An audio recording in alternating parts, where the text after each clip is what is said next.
Mm. Mm-hmm.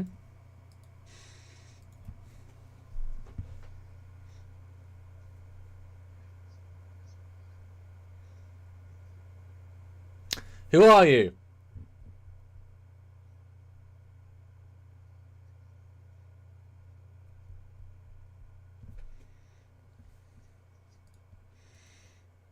What is your name?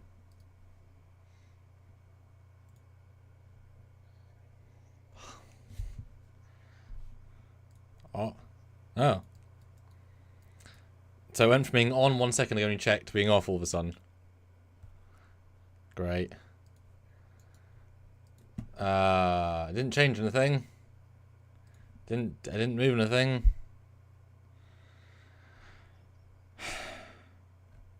Sorry, Stuart's talking to me. Stuart says I'm working on it, which I am, but I didn't do anything, so why would it be wrong now all of a sudden? I don't know. I mean, you checked it, it was working. I can change decibel now, that doesn't do anything. No. Oh, headphones, Oculus, that's probably why. Say something? Hey, how's it going? Okay, so because my computer decided to move into my Oculus channel, you could hear you, but wouldn't let you hear me through here. Oh, God. Hello, Stuart, who are you? Without the awkward silence. I could be a clone. I don't know. Who am I? And the gag that I was going to go with, you were hoping to say, and I'm Captain Foley. I was going to say, are you though? Are you? And you didn't bite, so it didn't work. The intro was as well technical problemed as the intro. Hopefully it's fixed now, because people need to hear me. Yes. They need some kind of intelligent banter here. Yes. And I just want to briefly say, we do film our stuff in bulk beforehand, so the weekend, obviously. And so we know lots of great stuff has come out on lots of the stuff on the ships, obviously, and the transporter room. They've been extremely good about posting stuff, but we hadn't done that stuff yet, and it would be weird to then, if we put in images that we hadn't seen in the episode, we wouldn't be commenting on them, so there would not be anything gained. So all that stuff is the first reaction on purpose. We're going to be doing obviously stuff because they've been very generous with stuff. Doug literally posted the Shrike stuff like 2 hours after I finished editing. Yeah. It's like, well, those are good to clear views. But we will cover those guys, cover them as well, guys. So stay all of the tuned. Yes. I'll start showing. Absolutely. And don't worry if you just joined and you haven't seen your name on a video yet. Like you said, we do them in bulk. So some of them, you don't get your name out there until a few episodes later necessarily, considering when you join the fleet and stuff. So don't freak out about that either. Your name will be there. Do not worry.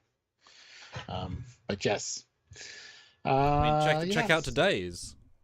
Oh, today's. That has the updated one. Just saying. Does it? Yeah.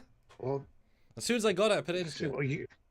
Can you play it now? So I can see it now. Oh, it's not ready. Well, it's a different. Okay, hold on. It's a different folder. I could. Yeah. Okay.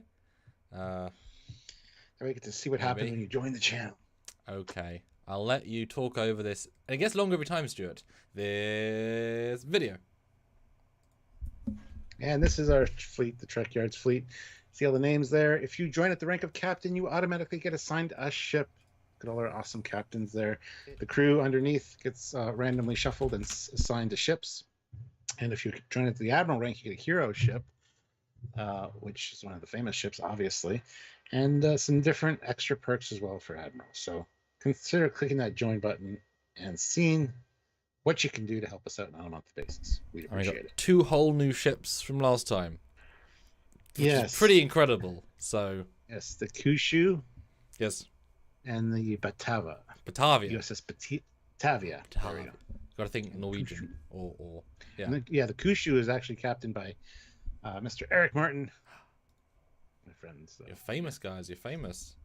He was excited to see that. He's been checking every video since he became captain. He's like, I don't have a ship yet. Just relax. I told him today was the day. Yeah. But anyway, yeah. So if you guys can help us out either there or on Patreon, please feel free to go do so, and we'd really appreciate it. And you get to join our fleet, which is awesome. Which includes the Discord channel where you can hang out with your crew, your shipmates, and also us as well. So please hop on over there and do that. All right. 46 of you here, 23 likes. We can do better than that. Hit that like button, guys. Let's go up to 50 likes. We can do it. This is the way. No, Sergeant Montgomery, we don't mind that you listen while you work. That is perfectly acceptable.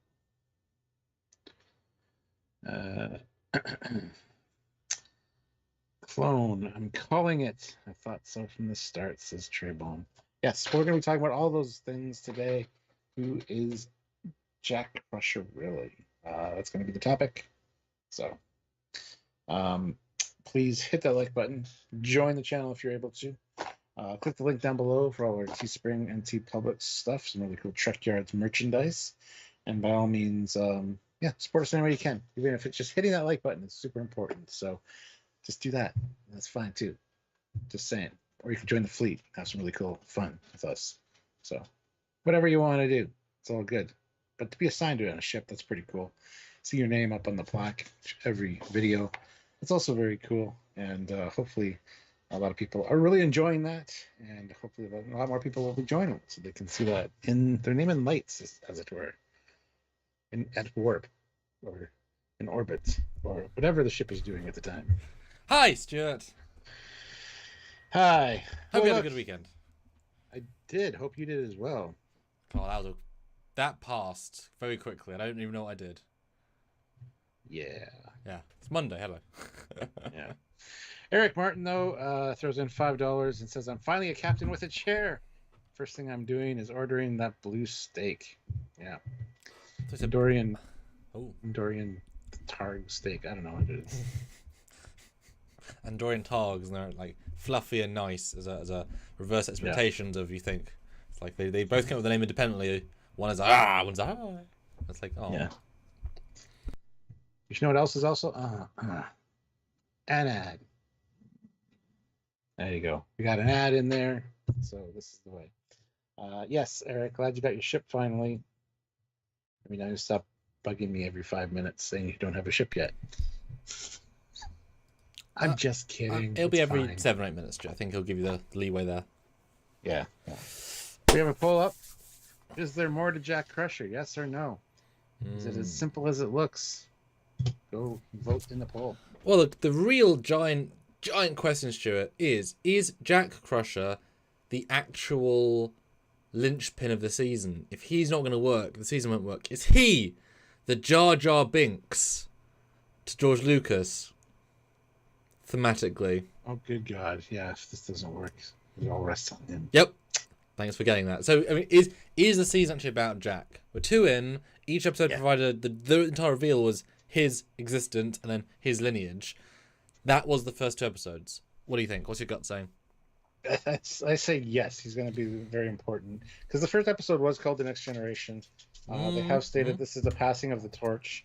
And if this is an offspring of Picard in whatever way, whether it be genetically manipulated or the actual son, whatever, it'll be like the Picard lineage carrying on, which, going back to the first movie, Generations, it's like, Robert and Renee died, and it's like there's nobody to carry on. I think yes. I think that's a very important thing, and they could move forward with him going forward as the next Picard. I think that'd be all right. So, if the actor knew that going in, if there was more, that would be the storyline. That's a hell of a thing to be brought in on. You could say about Rey from Force Awakens, but she didn't know who her lineage was until the script. So, the third movie she knew who she was related to. Took to that point because they were bad at doing it. Yeah. Or, what are the chances he's actually a red herring? That's the side question. Is it so obvious that he's going to be important that he's actually the counterbalance to what really is happening? That's a good question. And the whole thing with Vadic trying to get her hands on him, like, and why is he so important to her? It could be that he's not pivotal, really. However, right now everything's kind of Yeah. stacked on him. That's why she's after them. That's why, Picard is there. That's why Beverly's been gone for 20 years. Well, we don't know necessarily. Yeah. That's what the idea is at this moment. So Yeah. right now he's super important. By the end of the season, I don't know. I still say yes. He'll still be super important. Because I'm trying to obviously reverse engineer the logic, right? I'm trying to think through what they may or may not pick up, because first season was about, and these are 3 different showrunners, so don't take that as I'm saying it as if there's a logic, but there obviously hasn't been. But you would have, just like J.J. Abrams, you'd have to re-ascribe logic to the previous 2, right? So season 1 was Picard is sad, alone, dies alone, realizes that friends are important. Second season, he works with friends, almost dies again, realizes family's important, and relives and deals with the memory of his mum's suicide, which lets him love. To bring on season 3, he can then love friends and people and room in his heart for someone else. So are they retconning the 3 years all culminated? Now he has enough room in his heart, his old stale heart, for both a woman to probably love, but mostly a son to love.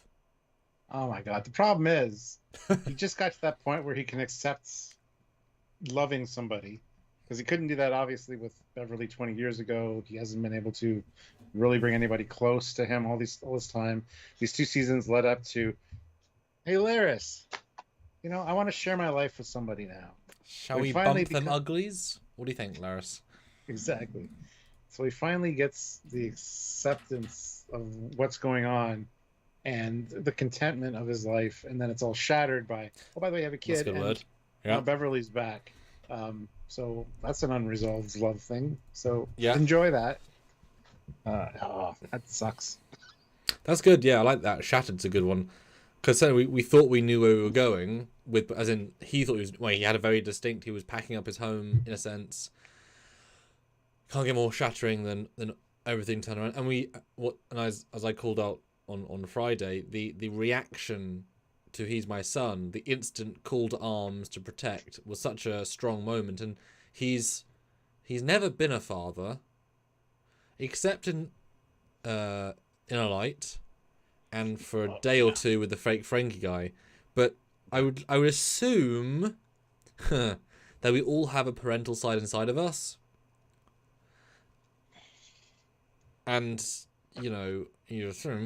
and so suddenly that's been sort of triggered, and he's able to jump in, and that if they take us directly into that line, which you'd think episode 3 needs to be all about the why. It's no longer the who or the what, it's the why. Be a very, very visceral sort of set of scenes. Yeah, I suppose so. I mean, yes, I think everybody has the ability to parent in them. I never wanted kids, and I kind of got kids, and then I've done my job, I hope, fairly adequately. So yeah, I mean, it's just kind of late in the game for him. Like he's yes, damn old, and he didn't get a chance to enjoy any of his kid's life. If this is in fact his kid, and that's really a sad thing.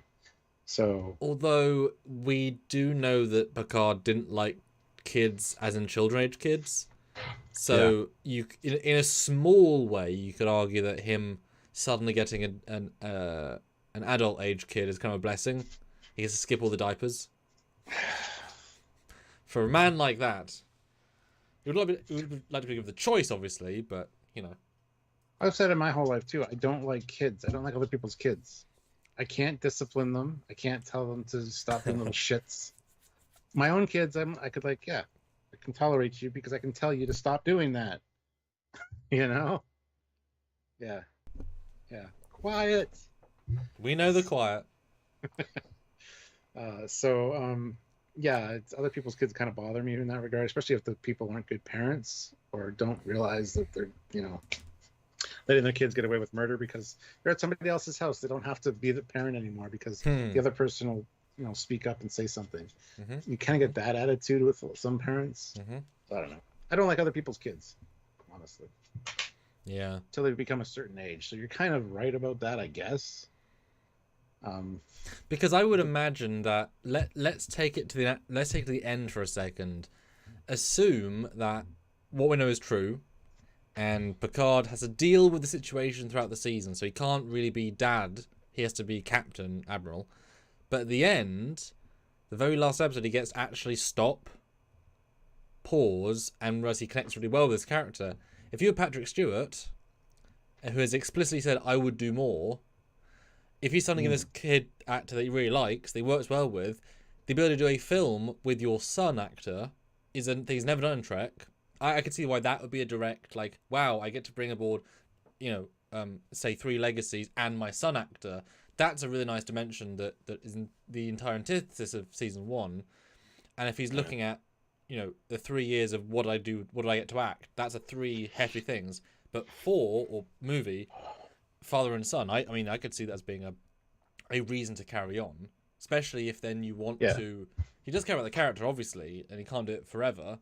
So if he gets another thing ordered, then he gets to continue into the fatherhood of the character and let that next generation have that imprint beyond just the, I'm dealing with this character who we've got to kill or defeat, and that, goodbye, son. Okay, well, you didn't learn too much. So I can see...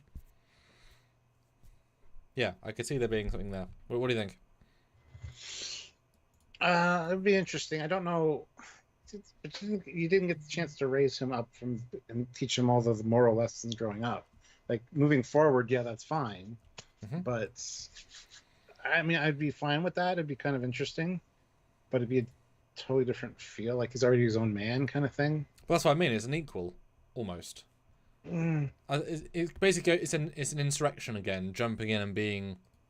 Yeah. And certainly, those you surround yourself with keep you young.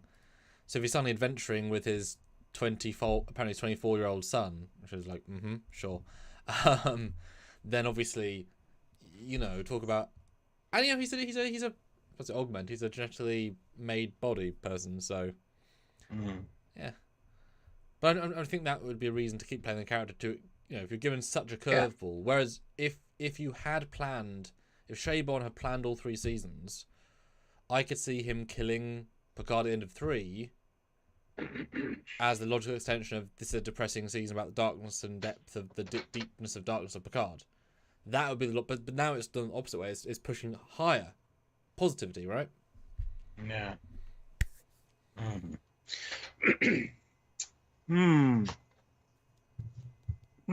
don't know. I like the terms I've used, like passing of the torch, and the first episode being called The Next Generation is kind of linking into like these are where the franchise is going is with this guy and some other people probably.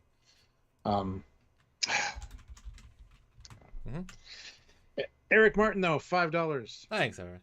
Now Picard can relax because the family line will go on even without Renee. I hope Jack likes grapes. Yeah. If not, at least raisins, so you can go to Boimler's farm. Yes, Boimler's farm, yeah. But certainly, unfortunately, because of Star Wars, we might get a scene that you'll now think of as Star Wars. What's your name? Ray Picard. He might take if he takes up the Picard mantle, then it would still be Star Trek Picard. If you do another Picard, as in a movie called Picard, I don't know how you do it structurally, but it would then be the next generation of his legacy. Yeah, I can see at the end of this season him changing his name to Jack Picard in honor of John Luke. Yeah, absolutely. But then that would sort of be mean to his mother who raised him for his entire life. Screw your name that I've had for all of my life. Wasn't I think wasn't Beverly Picard wasn't she Beverly Picard in the alternate universe? She kept the name. Yes. Yeah. So it'd be a kind of interesting nod. What if they get married in the last episode and she'd have Beverly Picard and Jack Picard? Oh my! I don't know. And so now it's up to Wesley Crusher to keep the name going. Oh, who is he? Interdimensional time being. Ah. Right. Harder to do when you're interdimensional time being. Yeah. I mean, okay, so we got to look at it this way too. There's Yeah. lots of different scenarios here. Either he is literally Picard's son, but the Yes. problem always creeps in. Why didn't Beverly tell him? Or why couldn't she tell him? Why couldn't she? Exactly. Yeah. So it's either his son. It's a clone of Jack Crusher for some reason. It's a genetically manipulated Picard DNA. Actually, is Picard's son, but not. He didn't get the pleasure of making the son, kind of thing. Well, A lot of people have been saying a mirror universe son of Picard's, which is interesting and would explain any age discrepancies. Because I think the actor has stated that this Picard is like 23, 24. Yep. So is 20 years the exact number, or is it roughly 20 years? Like 20 years, like 23 years, just say 20 years. I mean, I'm obviously looking at all this stuff. I think Terry said he's 24, which lines up with just past Nemesis. Which, of course, you'd need to do something of that ilk to be able to get away, if you're doing the literal thing. Yeah. Pretty sure. Yeah, so there's lots of different options out there and things to discuss, but... Well, what do those seem less likely now? Because Clone of Jack, I mean, literally ending the episode with, I'm your son. Sure, the clone thing feels a lot less likely to you. You'd think that, but on the ship there was Lieutenant Jack Crusher's, case. It was the operative word. Stardust. Yes, yeah. Gone now. But it's not like it was this Jack Crusher's, because he was never lieutenant in Starfleet. So that was actually Jack Crusher's belongings. Mm-hmm. But then the question remains... Well, Jack Crusher Senior. Yeah. And the question remains, why did she clone him? What was the purpose of that? And if she did have him as a kid, why has she been silent for all these years? Was her memory erased? A lot of people bring up the episode where they're linked together, that way Picard would know for a fact that he had a son. But that only works if she remembers, or she knew that she had a son. Why she wouldn't have said anything over the course of the... A lot of people are pointing to season 2 where she's gone, as when she gave birth and all that. It doesn't make sense then to fill in the rest of it. And then be 24 as well. It doesn't link either. Yeah, it could be that she was kidnapped. Somebody did an experiment and erased her memory, and she finally got it back 20 years ago and went searching for him. But obviously that's all without anything in the show. Yeah, that's entirely double mega twist. And I think it's fair to say, Stuart, the show is relatively simple so far. If you look at what happened, not a lot's happened, actually, story beats. Each thing's important, shockingly important, but listing them out on you could do it on your fingers, right? This isn't season 1. There isn't 19 plot threads. There's really only 2 or 3, and they're all connected very directly. So introducing such a giant plot thing, would that not need to be linked to Vadic explicitly? Maybe Vadic helped her make Jack, because then you directly link. Maybe Jack has some genetic material that Vadic put there that she needs to get back, or she worked with Vadic years ago to help the plague, or because you need to have a very direct connection with the rest of the plot. Well, the plague thing is interesting because she could have been working on some kind of cure for something, because we have seen all of Vadic's crew wear masks, and Vadic herself is scarred. People say there's the whole plague doctor motif, which is very there. Yes. I see it. Yes. It could be that she genetically made this child, which was supposed to be the cure, and then she got attached to it and didn't want to give it up, and that's why Vadic is after him. Oh, he's that's actually got the cure for their condition. Now that's interesting. That's interesting. Yeah, maybe like a sim scenario. Yeah, make sim to cure Trip and just get attached to him, and then he's gotta die, right? So it's kind of sad. That's really interesting. Because then, because I can see Beverly. There's the whole medical greater good thing, but they've not done a genetic scan yet, and you could possibly argue that if Beverly had shown Jack logs from the Enterprise D about Picard as a bedtime story sort of vibe, he might have incorporated some of those heroic elements in his personality, which Riker notices.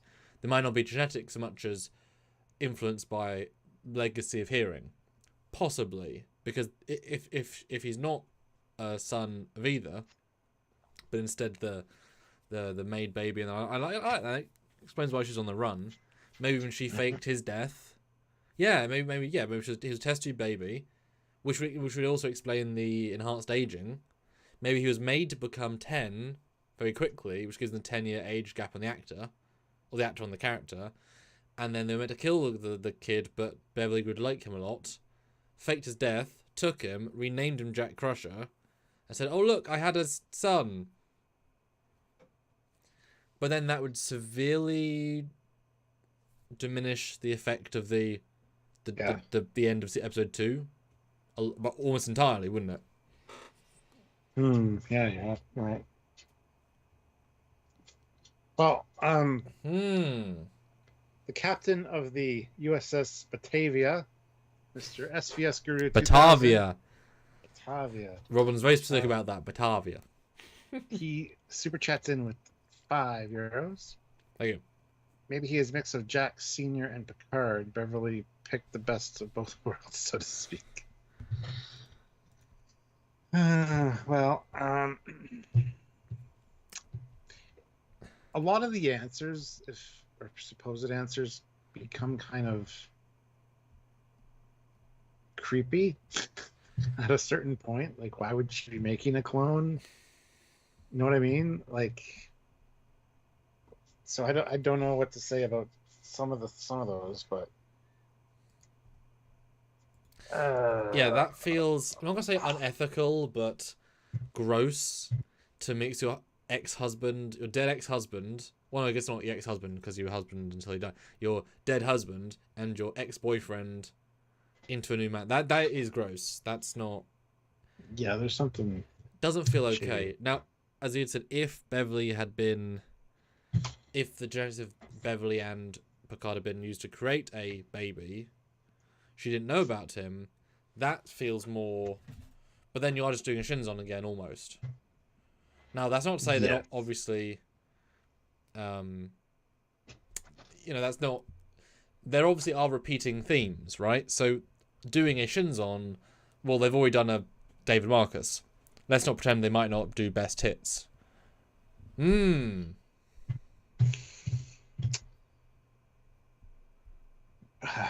Yeah. It could be some experiment as well where somebody, got Picard DNA and Beverly DNA and created a kid which she had no idea about and learned about. But then it still raises the question why she wouldn't tell Picard about it and just take off for 20 years and not say anything.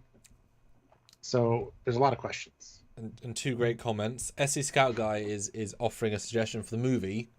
Star Trek Picard, The Clone Wars. That's good. That's fantastic. That is very good. And Matthew, this is it didn't occur to you, but it should have.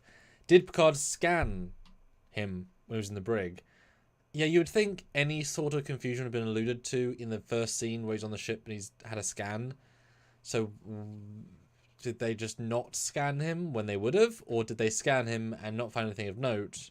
Because, of course... I think, too, they got transporter records. Well, yeah. Which Beverly's used the transporter to, like, re-age people. So his pattern will be in there along with the DNA and everything. That's going to be the next episode. The explanation for what the hell is going on. So it's just kind of fun to speculate before we get there. Yeah, that's what the whole thing is. It's because the show's already been quite a simple straight line so far.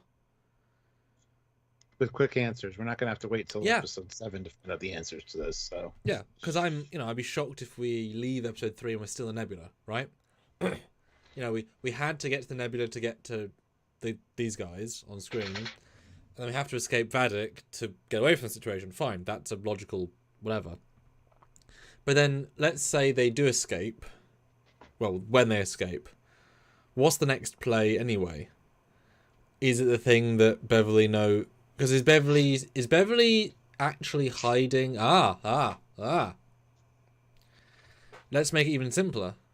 Maybe Vadic is not after Jack. She's after what Jack knows because he did something in his career as a smuggler with very explicit information, and he doesn't know what he knows because he's done so many things, and Picard, the man he is, works out based on context clues, and they then can go to that location or that thing in the next in episode 4. So I'm thinking, where do you go from? If it's just protecting Jack, it's just a cat and mouse show, anything will go that way. So is it what he knows? Because you would not think it's Picard's DNA she's after, because she doesn't say, or she could try and beam Picard over as our Picard. There isn't any sense of when she talks to him, it's not Picard's DNA that's needed, but it's just what he knows. Like, take all the pomp out of it. Like that. He does have a long career as doing illegal activities. It could be as simple as something that he knows, and he doesn't know who she is, because when the ship showed up, he even says, "I have no idea who this is." He could be lying, of course, but he seems genuine in that. Yeah. So, yeah, why would she be after him? Oh my goodness. Especially if she doesn't want to let everyone know why she wants him. It's just there's bounties on him. And in fact, maybe one of those it could be as simple as one of those bounties, he found something that he shouldn't have. And it could be something really simple, really crisp, right? Or, triple down on this for a second, what if he accidentally stumbled into part of the weapon that was stolen 6 months ago, doesn't realise he has the schematics on a drive or part of it, and if you find the schematics, you can stop it. And so it's even simpler. Just, I want this weapon to be a thing. Ooh. That'll explain why you're hunting for weeks, because the theft feels like it was weeks ago, and they were hunting them for at least weeks, but not super far beyond that. It feels like. What do you think? No, I agree with that. The timetable for sure. Just 2 weeks they started having people grab them that we saw in the show. Yeah, that's interesting, because if it does tie in with the quantum tunneling tech that was stolen from the Daystrom, all together. Yeah. And is that the pod that's on the bottom of her ship with the unidentified tech in it? It's gotta be. Yeah. It's like, is the Thaleron cannon really all those giant tips that glow? Yes. On the scimitar, yes. Are you sure? Do you want to know more? But Izareth says, out of curiosity, don't you guys have any pull connections to ask for any leaks from the writers? Yes, but we don't want to. Yes. We could both ask several people today if we wanted to. Which, would they tell us? Maybe not. But we have been told or shown things over the course of a year and a half and a bit about this. We know a little bit, but yeah, we're shown ship stuff. Yeah. I know. We I were don't. told we were going to be busy, so we'll see. It's like, I know to say, I don't narratively spoil me, but you know. Oh no, you sent me a ship thing. Oh no.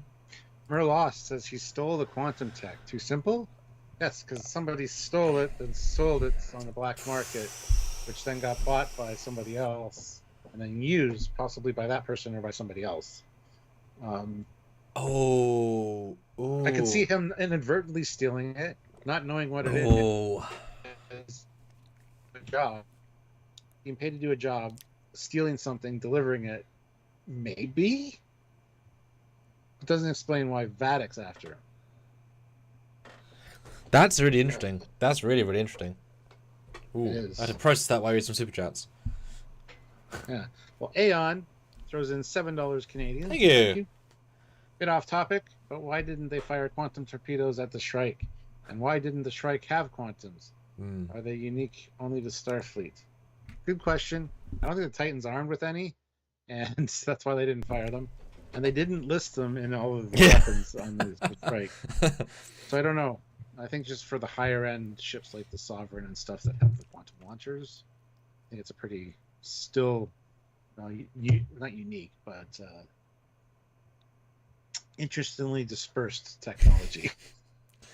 Yeah, I've always been quantums and slipstream are always things I keep to reserve. Use them only very explicitly. I think to make a quantum is a lot harder. Photons have been around for 200 years. So, and there's something to be said for Stu. If you were given the chance of 5 quantums in the launcher or 100 photons, What would you pick? That really depends. That's what I'm saying. For a generalization, what would you pick? Yeah, the photons. Yeah. The more quantity over boom. Yeah, because even if, say, quantum is worth 50 photons, imagine if one misses. Which happens all the time in Bridge Commander, by Yep. the way. Oh, yeah. Yeah. Well, I mean, in bloody First Contact, I think all the quantums miss after the original battle. So, Yeah. but you can keep firing torpedoes. There's something to be said. And also, one big blast in one area versus, say, photons hit 10 areas on shields, causing 10 times the relativistic, yeah. Yeah, NZ fade 100 photons. But yeah, I think quantums are still not rare, but high-end ships, tactical ships. Remember, Titan's just an exploratory ship. Basic, standard, uncomplicated. Have you seen the design? There's not much going on. Weapons or photons or anything. It's simple, gentle. Yes. Good tea. Nice house throws in $10. Ah. It would make more sense if Beverly and Picard's DNA was stolen during the events of Attached, because there would be no way she would hide something like Jack's existence if they shared thoughts, unless it was erased from her memory as well. People keep saying that, and if she doesn't know she had a kid, for whatever reason, however that was handled. But yes, what Attached happens in season 7. So that would be a few extra years on it. If there was just stolen DNA and he was grown somewhere else, she never gave birth to him. Because if she actually gave birth to him, then the whole question is, why didn't she tell Picard? Why did she hide it? What was the secret? Yes, maybe that's why she left 20 years ago to give birth. Casey. And he wouldn't know that he was the father. Well, it isn't just that. It's that you and this person just said, this other person just said, Beverly would never hide this from Picard. What did Picard say to Jack? Beverly would never do this. What did Jack say? When was the last time we saw her? Yeah. When was the last time we saw her? You know what I mean? 20 years is a very, very long time. 5 years, fine. 20, that's the whole point. Everyone is different. So saying she would never do that, it's one of those things that we have to look at when we look at canon. This happened. Now, there might be no reason behind it, like a ship design often, but it did happen. So now we've got to put the logic into it to make it fit. Beverly did do this, so there's got to be a reason for it. Right? So don't be saying it makes no sense. Wait and see. One of Dave Blass's great comments today was that he said 4 weeks ago, I don't know if you saw this, 4 weeks ago, people complained that Picard's a pacifist. That doesn't make any sense. Yes, yeah. Today, people are complaining Worf's too violent. Makes no sense. And it's like, you can't win. And I would say to him, yes, a couple of people said it loudly. Most people didn't even care. But that's just what I would say to that. Personally, we never said it once. So, yes. Yeah. Oh. But yeah, what do you think? I mean, there is a reason, right? There has to be a reason. And this isn't Discovery Season 1, right? With 3 showrunners. This is one showrunner, one vision, almost entirely. Yes. Yes, this will make sense. This was planned. This is a thing. Yes. So... I just hope the answers come quick and steady. Like, yes. I don't want something being dragged over the course of 3 episodes when it doesn't need to be. But what if it needs to be? It needs to be, that's fine. Okay. You can tell in the story whether it needs to be or not, though. And season 2 did a bad job of doing that. Very bad. And I forgot to turn on the super chat ping. So nice, guys, now help us to see if the super chat ping works. So every time you super chat, it'll ping with a wonderful animation made by a wonderful team. So try it out, even for $1. Oh, didn't have it turned on. Yep, I forgot. It also works when people join the channel. So, that's going to be my call to action for you guys. We have 120 people here. We have 55 likes. Let's try to get to 100 likes. Thanks, Casey. Hit that like button. And if you want to consider joining the channel, just click the join button down below and look at the options and the perks. We've changed all that up, and as you saw with the animations, we got a fleet now. You get assigned to a ship in the fleet. Depending on your rank, you can even get your own ship immediately. Literally. behind the scenes people have got to rumble and do it now. Again, we've lost control of our lives, Stuart, for certain things. Things just happen. Yeah, but it's fun for you guys to be part of the community. So consider joining, hitting that like button, obviously. And help us out in any way you can, even just sharing the content around or just telling people about Trekyards. I might not know about it. Tell them to subscribe and check us out. I mean, look at what we're doing for you, and everything we do is free content. This is important to us. But look at what we released since the Picard has come out, Stuart. Are you ready? This is since episode 1. Okay. Okay. We've released the spoiler-free review, spoiler-filled review. USS Voyager B confirmed. TOS Federation Dreadnought confirmed, Stuart. It's an exciting one. Go watch that. The TOS Hybrid Phaser, which we now have clear views of. There'll be a follow-up coming to that. Really, really cool. Enterprise C Rachel Garrett returns. Titan Neighbors Earth animation. The big reveal. I'll look at this, but last week. Trek has some epic space shots shown by Doug Drexler just a few hours ago. That was fun. Episode 2 review. Shrike, a first look. Elios, a detailed look. And today's the Titan Transporter first look as well. All that in like 9 days, Stuart. I'm just saying. Based on 2 episodes. Yes. Not remotely done. It's just started this week. I have a feeling there's going to be an episode or 2 in there, or we're going to be drowning in content. You have a feeling, do you? Yep. It's a historical feeling way down deep in the museum of my soul. I don't know. I couldn't really come up with a probably. good... Epic, maybe. Couldn't come up with something good for that. And Trent C, because Terry Metallo said he's about 24. That's why. Could be wrong or lying, but, NZ Fade, you're not meant to yet. Beverly's only said 4 things so far. Four dialogue lines. Now this week, I think this week's going to be really intense. Very, Yeah. It's SBS Bureau 2000 throws in. It's really fun. As soon as we're done with our Thursday and Friday, I don't want to talk about Picard for a bit because it's so much intensity for 24 hours. And now I'm here. I'm like, when's the new episode coming out so we can talk about it? Because I want the new episode. It's soon. It's amazing what Weekend does to you to refresh your brain of but I want the new. Yeah. Fine. Sorry. Yeah. Anyway, SBS Bureau 2000 throws in €10. People are mad at Worf decapitating Sneed because they see a continuation of the needless hyperviolence in seasons 1 and 2, even though it is entirely in character for Worf. He broke Wayun's neck for less. Yeah, and drove a batleth into Duras as well. Yeah. The decapitation wasn't needed, but I don't have an issue with it personally.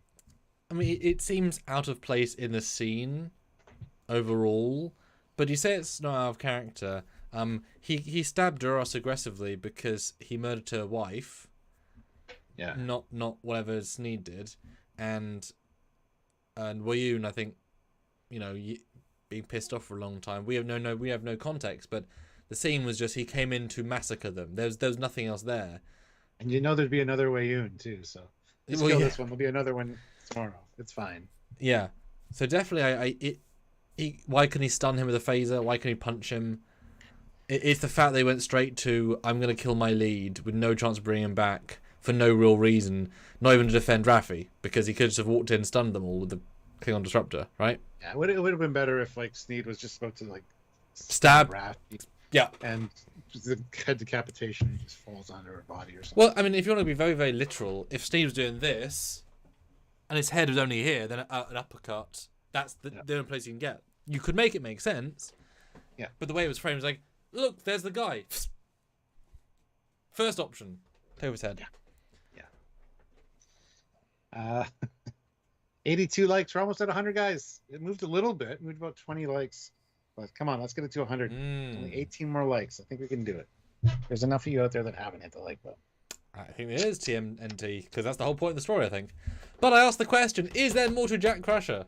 One of our higher poll results, a 90% slant. Yeah. Makes sense to me. Let's ask about Worf. Yeah. Murloss says Sneed also had the head of the other Orion. I don't think that was an Orion. That Romulan. was Romulan, yeah. The Romulan guy. But yes, he did have the head. There's a lot of decapitations going on. Mr. Captain 93 says Sneed's guys had a gun, and I doubt they were set to stun. They were dangerous scum. Worf dealt with them with the only language he knew. There you go. All right. Oh, we're almost at 100 now. We're only 11. Oh, 10 away now. It's 11 a second ago. Come on, 10 more likes, guys. It's easy to do. It's a thumbs up thing. Looks like this. But is it super early, Stuart? Is there any inconvenience at all?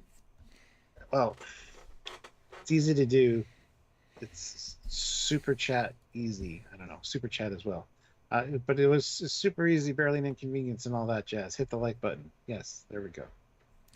And Terrence says that woman just cloned her dead husband because she was all alone. Does that sound like Ew. Beverly from? Also sounds gross. Because Yeah. he's like 24. Hey, baby. I mean, there's definitely a leap there. Yeah, somebody asked earlier too, why does he have a British accent? That's going to be explained apparently. But who cares? I really hate that question. He was listening to Captain Picard's logs, or somebody was, so I don't know. Whatever. It's fine. General Grievous, $2 in a corner. Sneed's son is watching like Boba Fett. Oh no. Worf leaves. He goes and picks up his dad's head. That's awful. That's pretty funny. Oh dear. Oh dear. I am not a nugget. Blackheart says, hey, are any of you friends with Lieutenant Mark? Who's Lieutenant Mark? Don't know. Apparently there's no ping animation with the super chat. Oh. Well, usually it was delayed the last time. Let's see. Well, it's Well,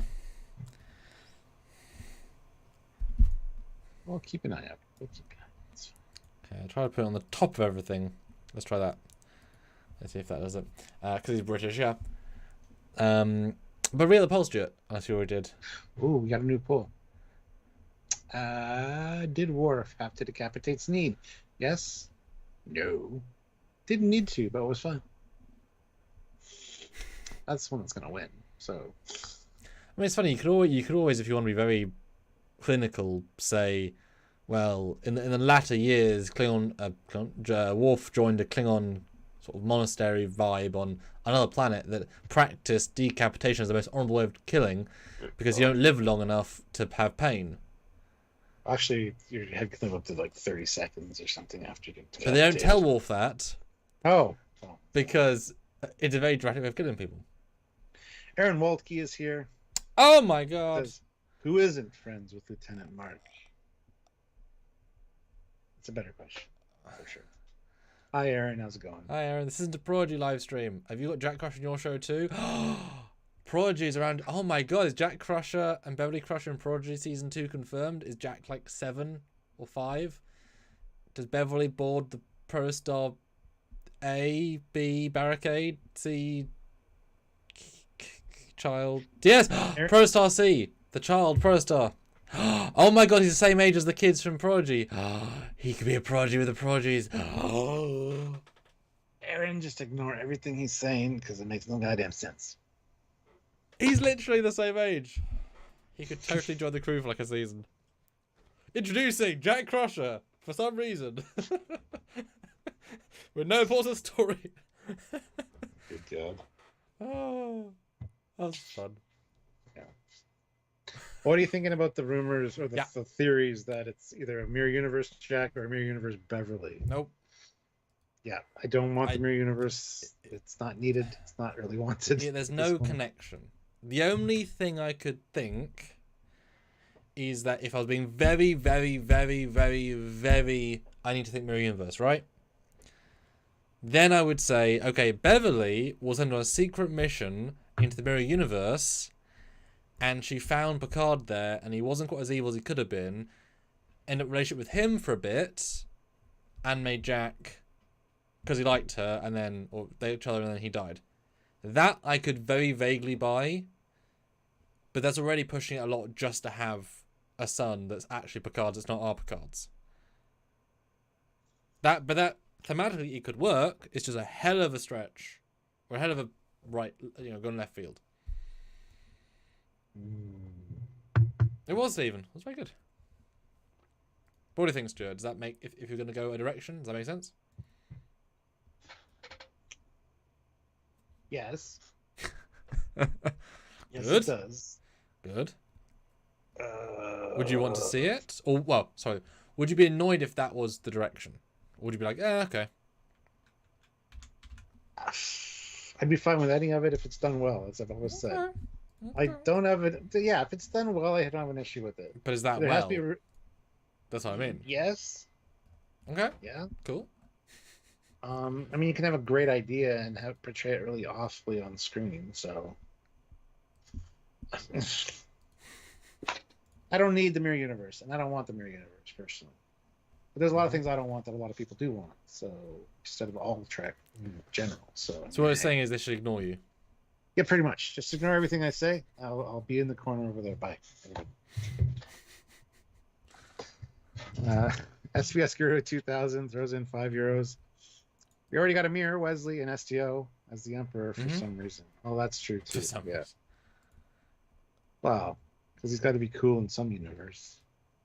That's probably exactly why. Let's be honest. And Marley McClay has joined the channel to rank of Ensign. So welcome aboard, Ensign. Ensign. That's like above Ensign.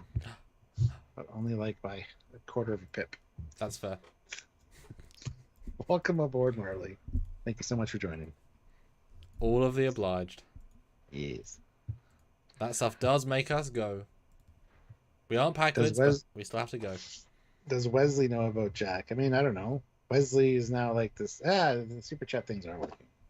Just got a membership join thing early. So. Another version of the outro screen. Yes. So this is what you guys will be going for. Yeah. So this video is what we're doing right now. Every time we get a new captain, a new ship is added to the roster. Every admiral gets a hero ship. And there's lots of these in the buffer. As you can see, a variety of different class of ships and names. We ain't just, the refit, the Connie, the Galaxy. No, it's a nice variety. And every time we get new things that need an update, we update and you go on a different ship. And we hope more captains will evolve the lineup. And Marley, keep your eyes open for the next few videos. You'll see your name pop up on one of those ships over the next little while. Yes. We do edit videos in bulk, as Samuel said, so you might be a day or two before you see your name. But basically, it's when the next batch comes through. Yeah. But thank you so much for joining. Sirika Vulcan throws in $2. Mirror Universe needs no final send-off. Aaron's throwing in he's not quite confirming my idea. I think he's ignoring it on purpose. It's so good. So, do you want to read Aaron's idea? TOS. Go up. I approve. Go up. Oh. When the Romulans clone Shinzon. Was that real, Stuart? Is that real, or was that a gag? That was a gag. Okay. Sorry, start again. I love that he can't even tell after all these years. That was good, though. That was good. Aaron says, when the Romulans clone Shinzon, they also clone the entire Enterprise D crew in secret, but afflicted them with the aging radiation from the TOS episode Deadly Years. Dun, dun, dun. So it's going to be like the Voyager crew that's made out of the Demon Planet. The whole season's going to play out, and it's just they're all going to die. And it's like, oh, that wasn't even them. Let's go back to Earth. Look, there's Picard and Laris living happily. Wow. I don't know if they would necessarily, Aaron, focus on getting Ensign Wright's DNA from Botany. But, maybe the entire crew and bulk. I mean, it's not a tremendous leap. I would definitely assume they would get the main bridge crew. The irony being is that he could then easily have got, you could argue, Data's engrams and made another clone of him. If you went that far. Yeah. And of course, we have said the ship looks slightly Riemann, so Nemesis again. Yeah. In NZ Fade, no, they're not supposed to have sound. They'll just get annoying after a while. Yeah, we tried that. We were annoyed in the testing. We might be adding one for $50 and up super chats that has a little bit of a red alert sound, but we'll see. And for like drunk yards, that'd be like a party each time, because obviously. Yes. CJ O'Neill, member for 36 months at the rank of Federation Council member, which is awesome. And he says, awesome. Wow. Federation Council members have their name on every ship plaque because it's like the top brass. They're on every ship. You are the fleet. Yeah. And everyone is inside you. General Grievous. Oh my god. Enston Marley outranks Harry Kim. And he actually put Enston because, yes, I screwed it up. Thank you for pointing that out again, General Grievous. MVP right there. Hi, John. And Maddie throws in £5. And this is Maddie's first super chat, so thank you so much, by the way. Amazing. And they say, I hope Picard ends with Beverly, Jack, and Picard celebrating becoming a family when Wesley appears in the background, looks sad, and disappears again. Oh. Be like, hi, guys. Is this my brother? Shut up, Wesley. And then he just snaps out of existence. No, Beverly says shut Wesley, just to complete this. All three of them turn around. Just to complete. Oh, sorry, Mum, Dad, let my go. And then the kid says it.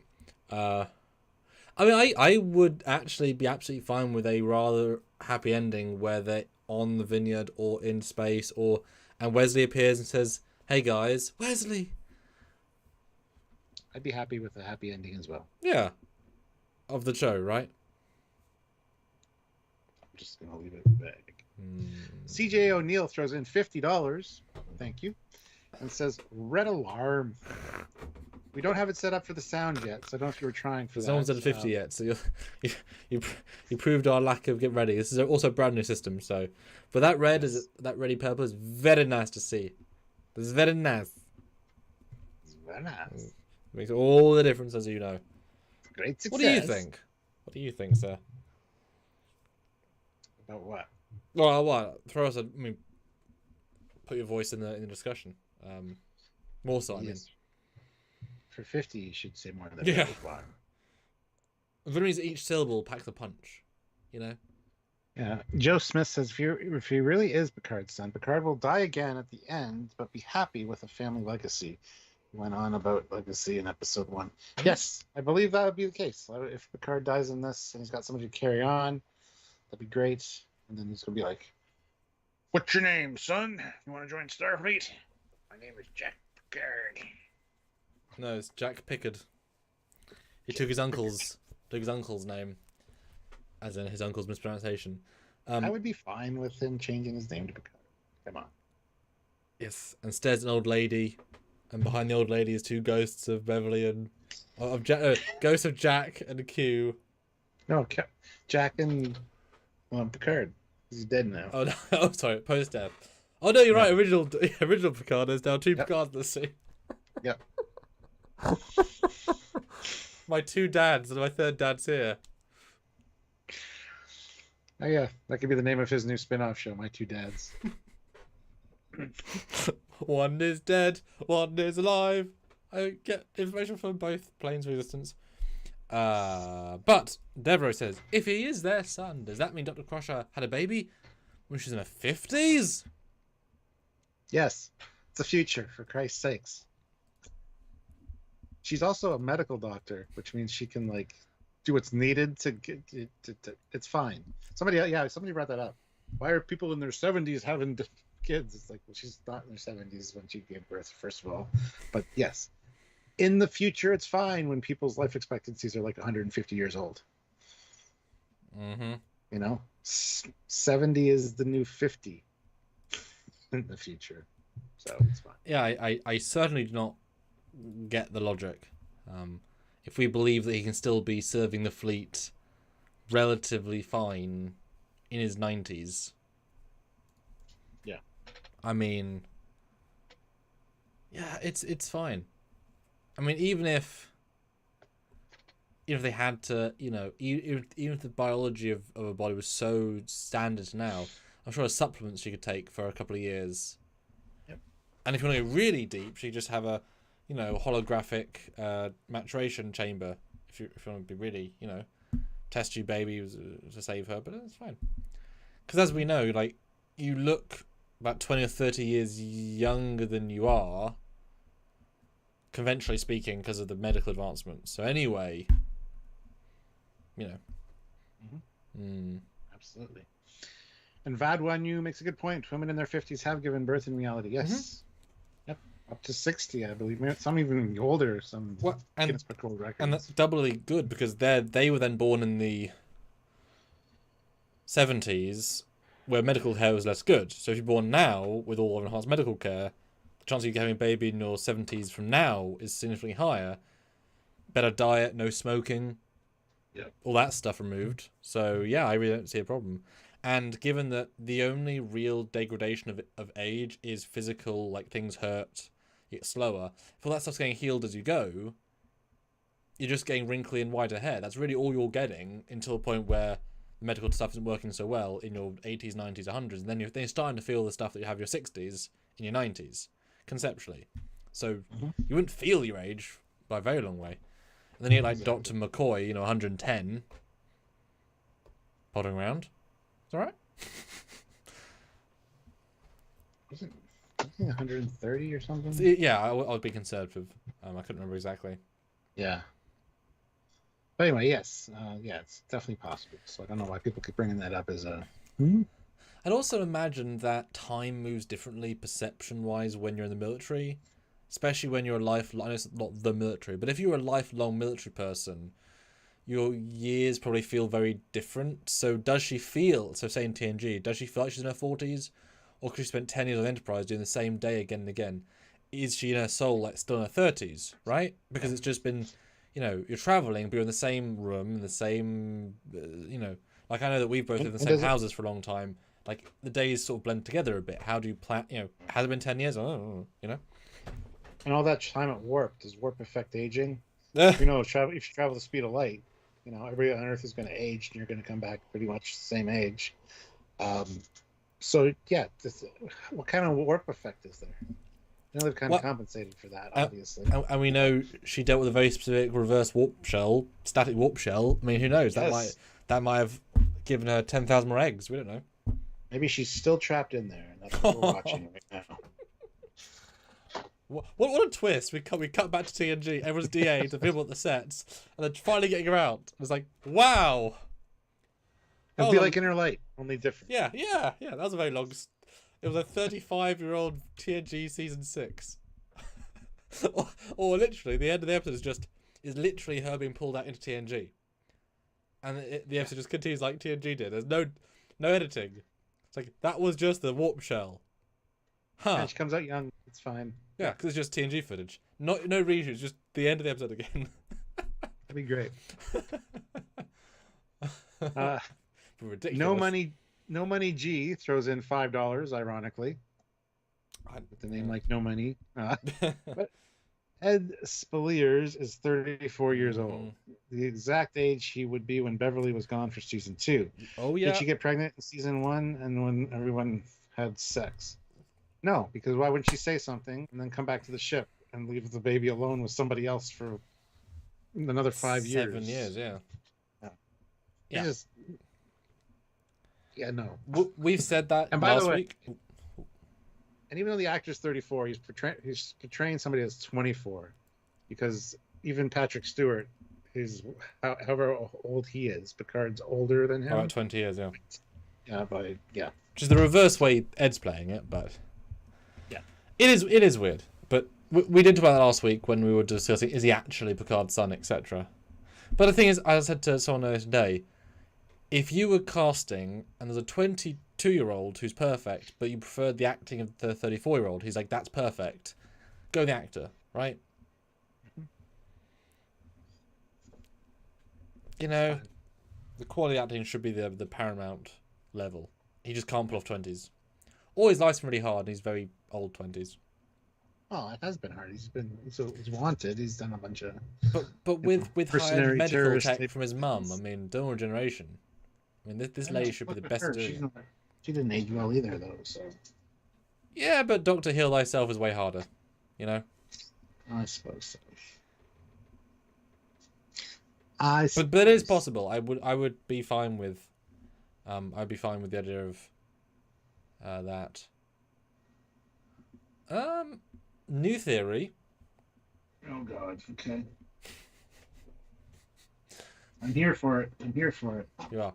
What if she did have some delightful evenings with Patrick Stewart Picard in season 1, and then she didn't give birth. She didn't know she was pregnant. She ended up being at Starfleet Medical, as we know. Yeah. One of the intelligence agencies, either ours or theirs, Cardassian, Romulan, whatever, knocked her out, took out the unborn embryo, kept it on ice. And then she only found out about the embryo, which was in stasis, after Nemesis, when she was back at medical again. She said, "Fuck this! My government's been lying." It was Starfleet say. I don't know why. There's obviously a reason for it. What if they said, "F this! I'm gonna have my baby"? Are you joking? And obviously, it is the legitimate son of those people. And then maybe if you want to go very technical, maybe the stasis did damage the embryo a little bit, so it caused a slightly different growth cycle. Science, whatever. And then and that's why she's like, I don't trust Starfleet. They lied about my baby for 20 years. I'm off. I'd buy that for $1. It's darker. It is. But also it just takes one agent. But it just takes one agent to make the wrong choice back in the day. You know. It does. Yeah. I mean, would Sloane do that if he had a reason? Probably. Yes. See, and that's what I mean. Like you can easily blame a guy who already know. Sloane was sketch AF, man. Yeah. Well, Sloane. But that would be an interesting way of doing it, so she doesn't have to forget. She doesn't have to know. And I could see her, especially after losing Data and losing Enterprise family, as in moving on, suddenly being able to have a child. And maybe if she then is also past childbearing age, that child can be made. Like, real child. She's like, oh, yeah, F it. I'm having this, maybe not so literally her, but like the child being born.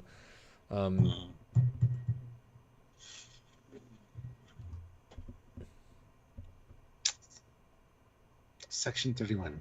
Telling you, man. Because it's fine. If it was an old Section 31 plot, I'd be better with that, right? Because then it's saying, DS9 era, they did it. All right, let's see. We got super chat wise. Unexpected bagel. It's in $5. Thank you. Misheard the captain. She spent all that time with Worf. Does Worf instead of warp affect aging? Yes, Worf affects aging. Well, it depends if he's going through the gorge or not, of course. And Tim Rose, yes, we just addressed the fact that he's 34, not 20. The actor is 34. The showrunner is saying that the Jack Crusher's 24. So, don't know why. Anyway, General Grievous throws in $2. Jack was on a planet with 2 suns, like Obi-Wan. That would explain the aging. Yes, the wrinkliness. He was the chosen one. There to bring balance to the Federation. Oh, that's good. Yeah. Dear me. 28-year-old teenager. Yeah, I guess. Because someone was making this. I mean, I'm seeing these debates all the time, and people saying back in the 80s, every teenager was 30. Yeah, like Beverly Hills 90210.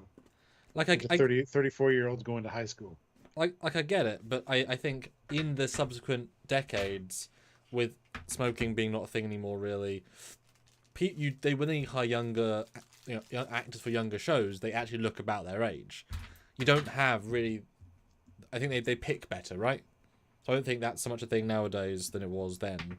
And yes, then fine, but we're not then, are we? You can hire 30-year-olds that look like 20. Maybe that's why they turned off all the lights on the sets, so like he would look. You can tell how old he was. It's all for Jack. Tim is yelling, or not yelling, but stating that he looks 40. I don't think he looks 40 at all. Well, He looks at late 20s, early 30s. He's in that middle grade between 30 and 40. If it could be anywhere between 30 and 40.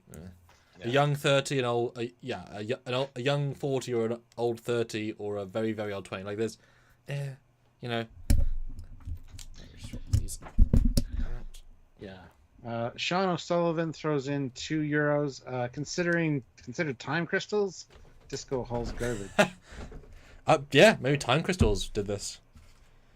Can you imagine if we retcon and Crusher's gone to Borath and she meets the guy from Discovery who's not aging and then touch the time crystal and say, Jesus.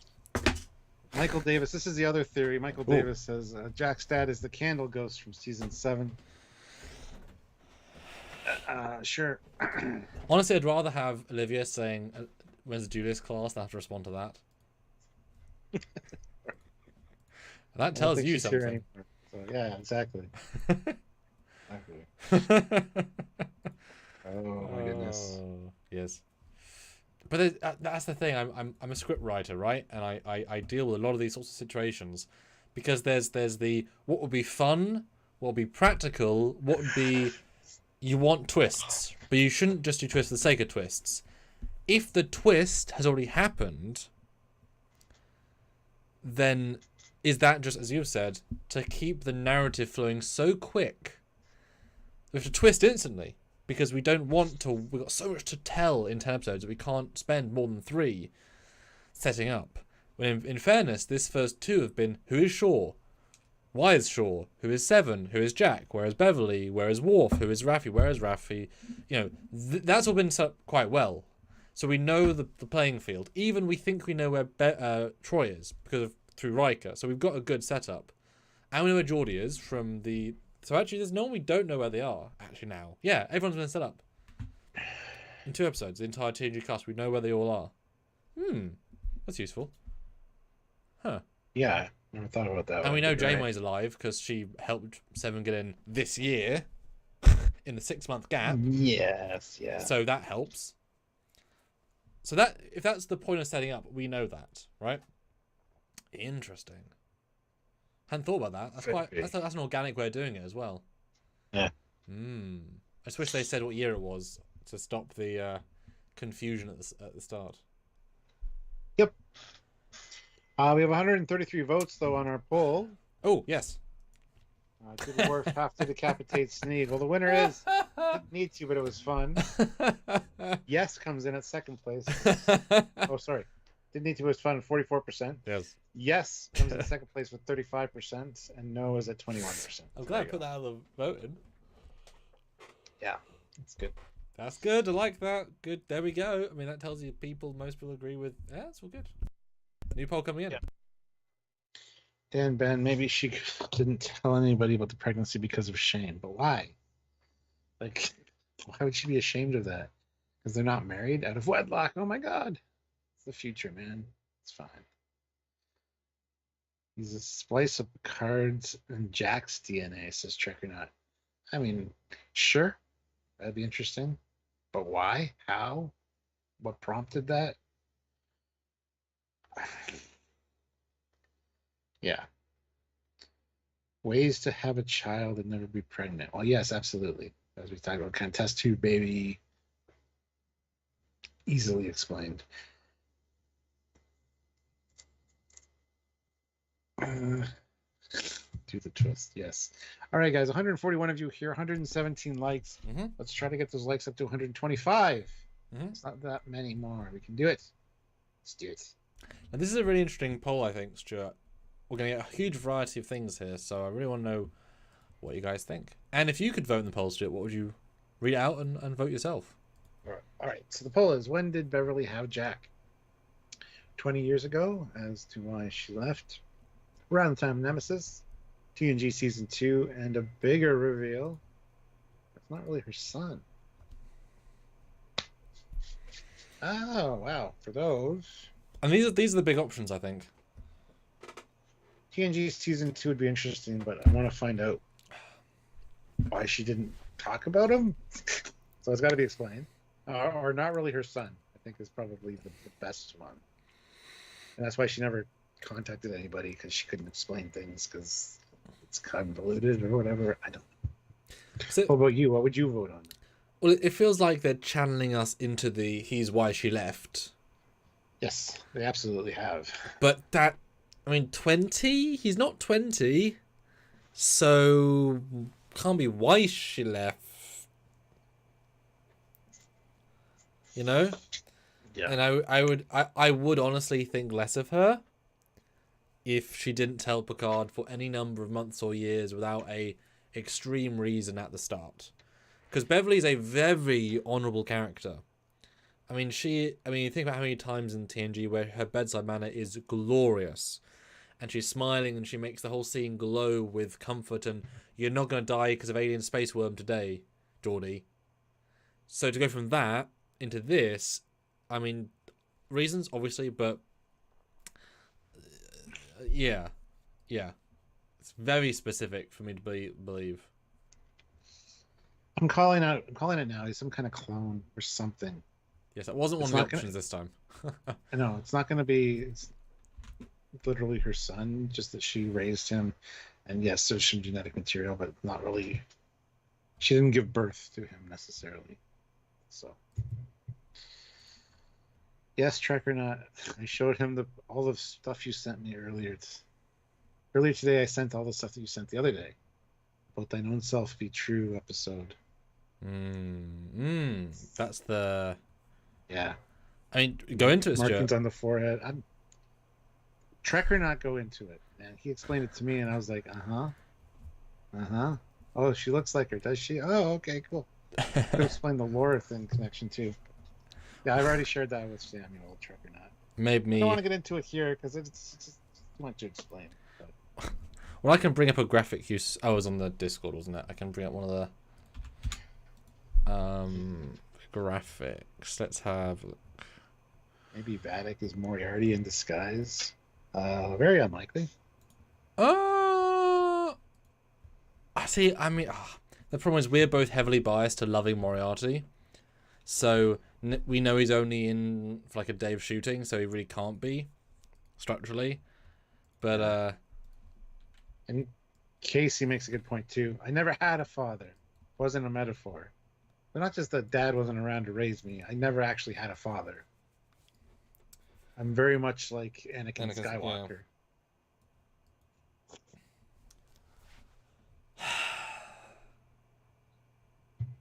But there was an aggression to that, which was shut up, old man, because you could be my father. I know you could be. Yeah. Because you'd think that the way she would talk about him, as in Picard, over the years, because that's the point of what he said, Captain. Like, he knows who he is. He knows who he was to Beverly, Captain. Because Beverly never knew him as an admiral, ever. So that tells you that she talked about him and showed logs of him and brought him into her world for him to automatically say Captain. He never said he was Captain. So that's very clever writing to know the context clues. And there's the one of the slides. Oh yes, so Thine Own Self Be True, the episode of TNG. So Data gets stabbed through the back like Worf does in the system. And the Elcars on the Shrike resemble their village markings. That's interesting. There's like round little... You see them in the end credits. Yeah, I'll get the second there. There are a lot of similarities, including the shape of the markings on their foreheads to the front of the Shrike. Yes. And the one young child looks like it could be Vadic. Or Vadic could be the young child just grown up. Oof. This was Trek or Not's theory. So Trek or Not... But featured on Trekyards. Yeah, so if he's right, that's a long shot, but that's a good one. I mean, we've had, I know they're different teams, but Aaron and the Prodigy team just wrote the Devore refugees into Prodigy. Bosh, that's a deep cut. And, Dave and the team are very proudly posting behind-the-scenes images of the sets with incredibly finite detail. For example, did you see that in the Ferengi's lair, the top light ring in the ceiling was the same one from a Decora? Did not notice. Well, how would you notice that? But they went ahead and just looked at it. Well, let's just nick that and put it there. Which is what we would do, for the most part. And that's fantastic. Like, excellent. It's weird, but I love it. Like, that's great. Do it. Which chat was it? Oh, there it is. You didn't show the first picture though, with the markings on the forehead. I didn't know which were the most important. Oh, I see. Sorry. Yes. Yeah. Very important to the shape of the ship. A lot of people have been making comparisons to the conspiracy bugs because they got the kind of like pincers at the front. Hint save. So, yeah, Trekyard kind of blew me away with this one. But I mean, logic instills logic. There's a certain. Is it not? The Trekyard says in this episode, Deanna talks about a no-win scenario. That's episode 4's name in this season. So. Oh, interesting. The first episode that Troy's in, coming back. It's not letting me load that one for some reason. Oh, it's in format, that's why. Oh, that's weird. I mean, yeah, you gotta wonder what are the deep cuts, because that's a hell of a deep cut. And you said the lore connection, yes, that's certainly... Yes, because Data's a big part of that episode, obviously. It's weird. It is. Good tea, nice house throws in $5. Jack Crusher, I have no father. Somewhere in the Alpha Quadrant, Alexander is rolling his eyes.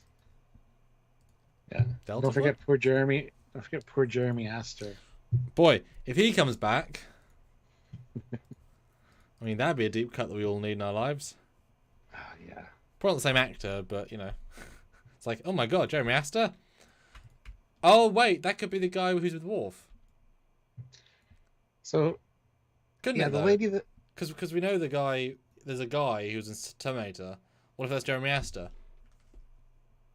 Because who else would necessarily go with Worf afterwards in dangerous situations? That would be a freaking...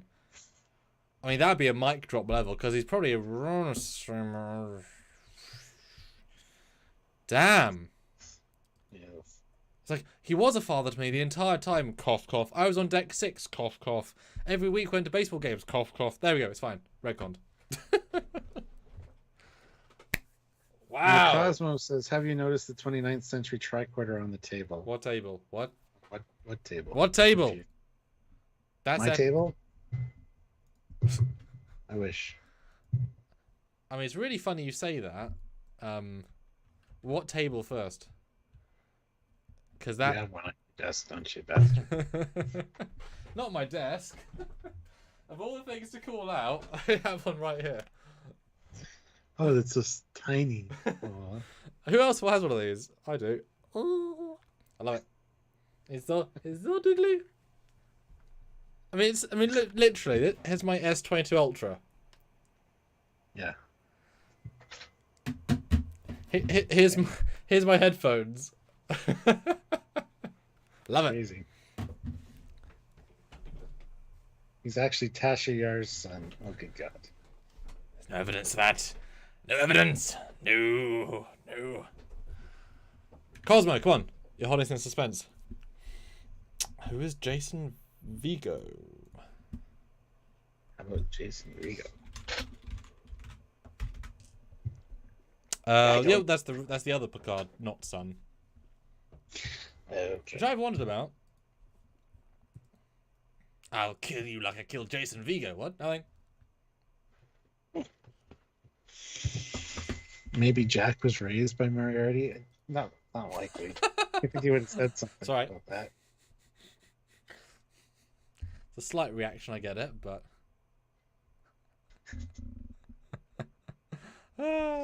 That's great. Oh, man. Anyway, the fact is, there's a lot of theory and speculation about who Jack is. And hopefully it gets cleared up next episode. Because we're going to be talking to Beverly.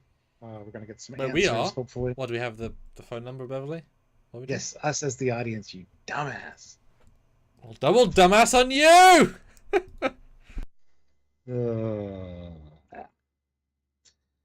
Captain, see the picture. Oh, for Christ's sakes. Hold on, I gotta check something out. Yes. But the fact that even though it could be the simplest of plans for this character, and yet genuine avenues for intrigue, that's an impressive sort of storytelling. Because, you know, Discovery season, 2, 3, or whatever, there's a lot of things that there isn't. This stuff didn't feel quite as justifiably. Oh, it could be this. Oh, it could be that. Right. I'm gonna send this to Sam because I can show you on the you find a thing, or I can just send it to you so you can put it up. Yes. But okay, so because I know what it looks like. So I've got Cosmo, one right there. I don't know if I want me to use your real name, but Cosmo. Here's the thing, right? There were other things on that table as well. Old technology, new technology. I don't see a 20th century tricordist yet. It says lower right hand side. You can see it like it's kind of off the picture. I mean, it's not because I have one. I'm just telling you what he said. But there's also a broken down TOS phaser on the same table. Mm-hmm. I think there's just what do we got? Let's throw shit on the table, make it look like it's busy. That's called set decoration. Cosmo says maybe Beverly traveled to the future and brought back Vadic, hence the superior firepower. But it's not superior firepower; it's just more firepower. It's just it's the scimitar. Yeah, scimitar was not innately more powerful; it just had many more guns. My tank's bigger. My tank's better than your tank. Why? It's got 3 more guns. It's like, well, yeah, okay. And yes, this is the picture. Although this helps because I thought that the metal with slices in it was the Starter 6 chassis, just differently placed. But that's interesting. They're just pad holders. Did not think about that. That's cool. Yep. Yes, I do like he makes his own phasers. That's cool. I like it. I'm all for it. Yeah, there's a interesting stuff there for sure. But I do feel like next week we're gonna hit into gear. We're actually gonna because I said that last week, and I was wrong. But we needed more time to set up. I mean, that was the really was a Vadic setup episode. I get it. So. Okay, so Cosmo's still talking to us in the chat, and he says, in front of the plexi pads on the right. No. Oh. Well, shit, that is. I was looking at the wrong spot. Well, shit. That's a keen eye. Huh. I mean, you should get a free Super Chat membership for that. Well, you motherfucker. That's a hell of a... Boy, that might just be the biggest season spoiler ever. Still don't see Well, shit, son.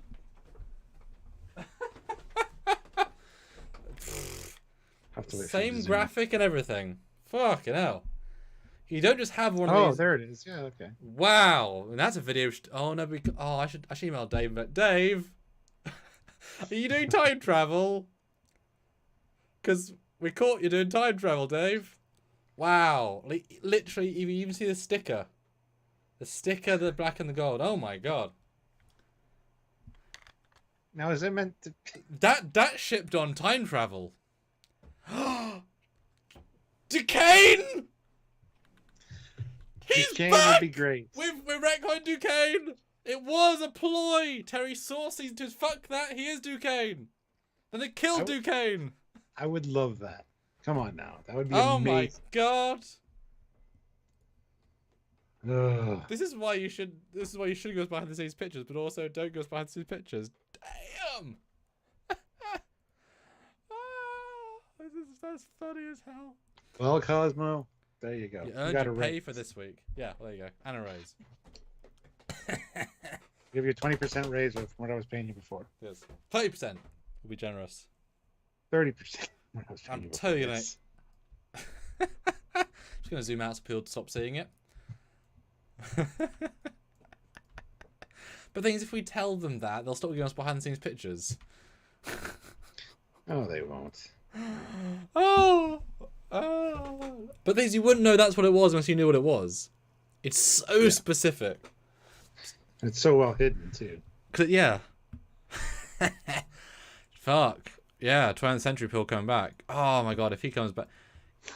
I mean, because that. Trekyard sent me that. Another symbol from the village. Ah. So we got time travel and thy own self be true tie-in, as well as the conspiracy bugs. Yeah. Wow. Wow. Terry is a fan. He is just shotgunning all the Star Trek all over this one. Because, I mean, that would also explain why Seven's suddenly a commander. Because the 29th people, like, jumped her in rank somehow. They put in some code and...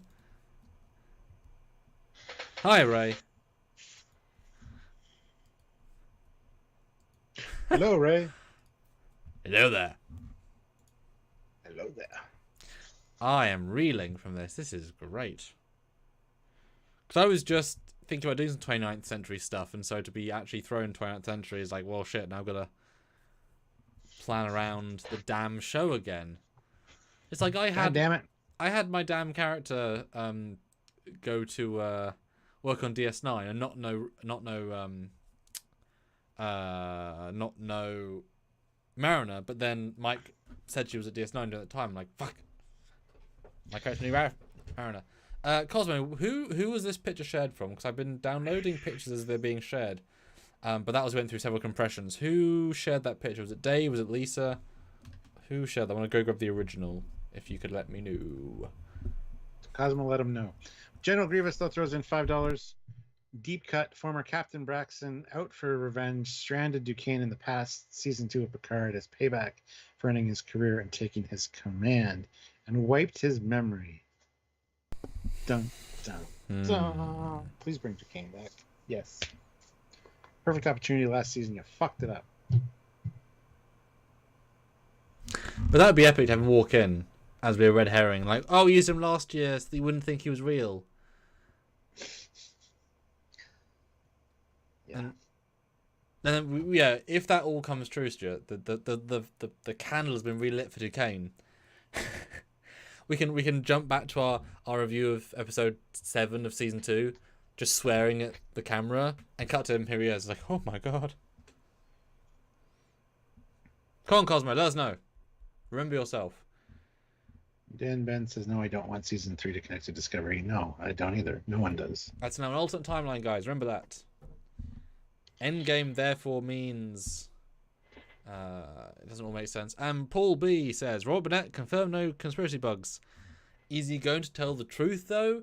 We've both said things aren't true when we know things are true to hide spoilers, because it's the right thing to do.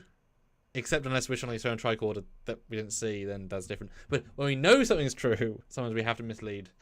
And then you added sadly. I don't want the conspiracy bug to come back. If that's the whole premise of this season, I'd be sad. I just don't think it would be a good reveal. Well, what if we just go simply as that Vadic killed a brain bug queen and took their ship, and that's it. Just bit of Lineage, that's all. Maybe it was an invasion ship 5 years ago, and she found them, killed them, took their ship.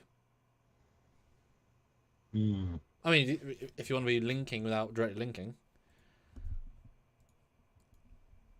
Mm. Not the end of the world. Mm. Mm. Mm. I don't really want them to do that. Oh, but it is interesting though. It is interesting though. Yes. Let's see. Marley McClee puts in 10 New Zealand, whatever the New Zealand currency is. I forget. I apologize. I thought time travel was a possibility when Commander Riker noted the leak of the DeLorean gas on the Helios. DeLorean gas? Is that what he says? There's another thing that we're sort of not fitting on purpose, but we aren't referencing much we don't really know. They mentioned a hologram signal on the Elios before they beamed aboard. They mentioned a what before they beamed aboard? When they scan the Elios the first time, they say something about something and a holographic signature. It's like it's like life signs and a holographic signature, and you're like, what? What do you mean? Which I found quite interesting.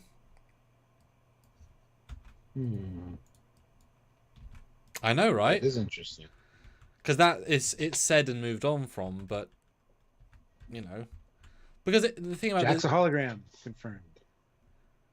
It could be. I mean, it could be. Maybe he's Paul B says photonic, but did they mean torpedoes? I mean, actually, what if? Yeah, well, what if it's 29th century? What if he's actually a hologram with the NEMH that's part of his costume?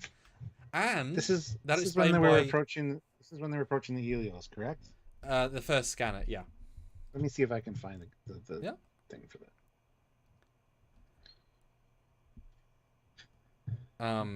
But no, when they because we did ask, how do he still have the deactivating the panel thing? What if he's a hologram that can make things on his body like the 20th century hologram can do, and therefore that's part of it? Would be pretty interesting. Things that make you go, huh? Right, so many possibilities. Scanning. Exterior shows phaser scorches, warp core damage. Some affected systems are running a half hour. Life signs. The nebula's interfering with their sensors. Picking one up for sure. Maybe more, it's hard to tell. Uploads Beverly's last thing, bioscience identical. So I remember hearing it both times watching it. I sort of noted to note it. Pulse ox and her respiratory are dangerously low. She needs help. And who is there with her, friend or foe? Please survive for contamination cycle. They've already docked. Yeah, I don't see anything. Maybe it's when Shaw it might be when Seven says it with the Nebula later when they're in the conference room saying, "Come get them. We did a scan or something." Did you? No, Cosmo. I found it was on Lisa's. It had to be Nicole Peoples. Thank you, guys. 129 votes in the poll. We'd love to get 150. And this is. I really want to know what you guys think. We love our audience. You love us, hopefully. I asked, when did Beverly have Jack? The four options are 20 years ago when she left, as in the she disappeared without a trace 20 years ago. The new introduction, the new story stuff we know. Around Nemesis, so basically post what we saw, Data just died, very emotional from that. They want to connect whatever, because Picard does say they connected, but it failed. Or TNG season 2, and there'll be another reveal when she left for Pulaski / fired. Then we hide. Or not really her son. Vote in the poll. 129 votes. I'd love to see 150. Genuine to what you guys think. 20 years ago is what the current votes are for, but second place could be any of the three. So vote now. Or forever hold your vote. Yeah. Probably not gonna ask it again. So yes. Because what I like about this season especially is that he actually planned it. And as far as I'm aware, and we've both talked to people around the production of varying degrees, I don't believe they had major reshoots. They didn't have a season 1 quick rush, the ending, and they didn't have a season 2, but things might change as they go along, etc. So it feels like they're actually presenting a true story, which would be nice. Yeah, I can't find it. That's okay. Or I'm delusional. Don't think I am, but I'm not gonna rule it out. Well, I'm pretty sure you are, but Jack, why do you think the other Jacks are in the universe? Why? What evidence do you think from that? Because he's not very evil. Because his name is Jack. He obviously knows. Ah. They're both from the mirror universe. That's why Beverly is such a badass.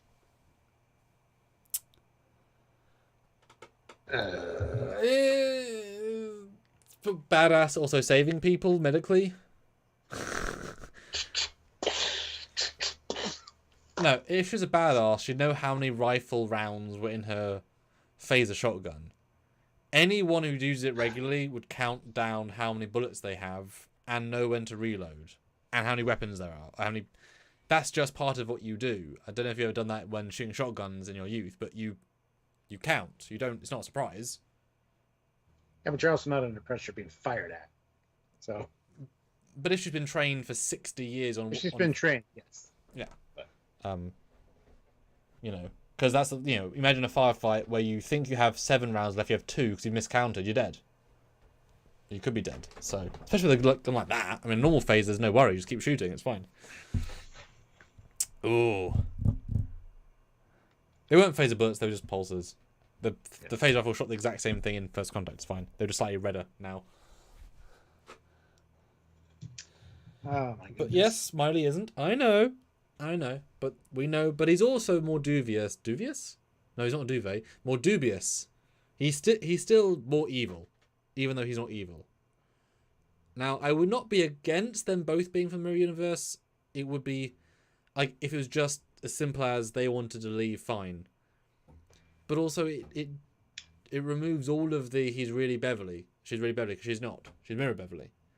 That's why the ship's so dark. Because they're sensitive to light, don't you know? So Shaw's also evil. That's why you like him. Yes. Oh, the mirror universe. He's related to Lorca. Yep. Maybe he's a changeling and he's actually Lorca the whole time. Thor, why though? We've asked this question. Oh my goodness. We've had this question debate 4 times already. Why do you think so?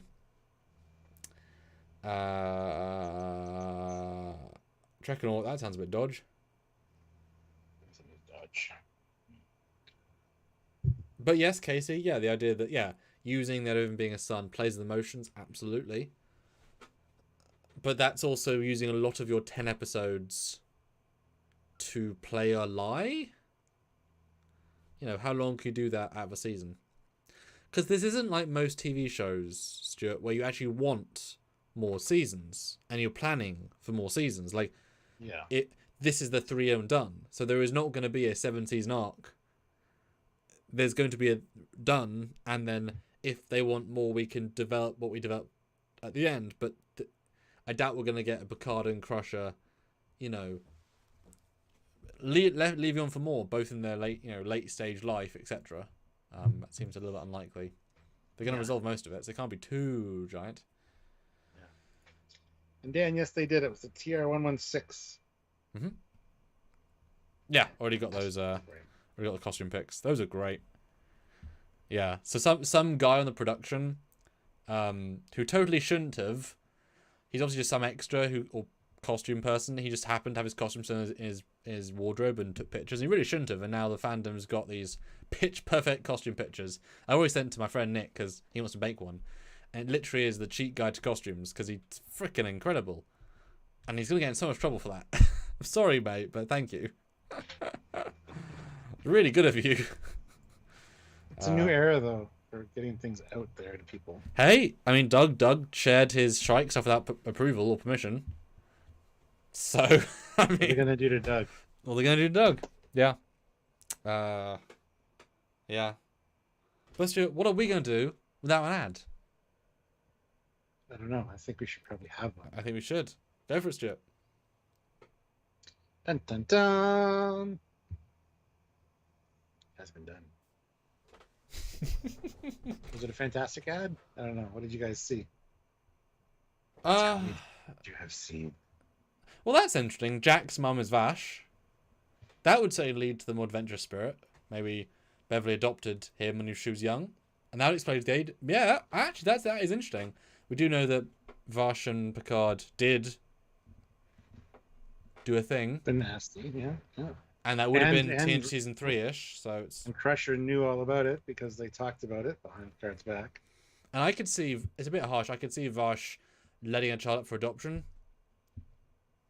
No offense to her, but I could see... Not in a mean way, just like, I'm busy... This is not in my lifestyle. And then that kid... But then when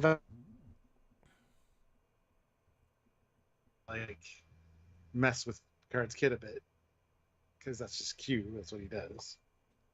Not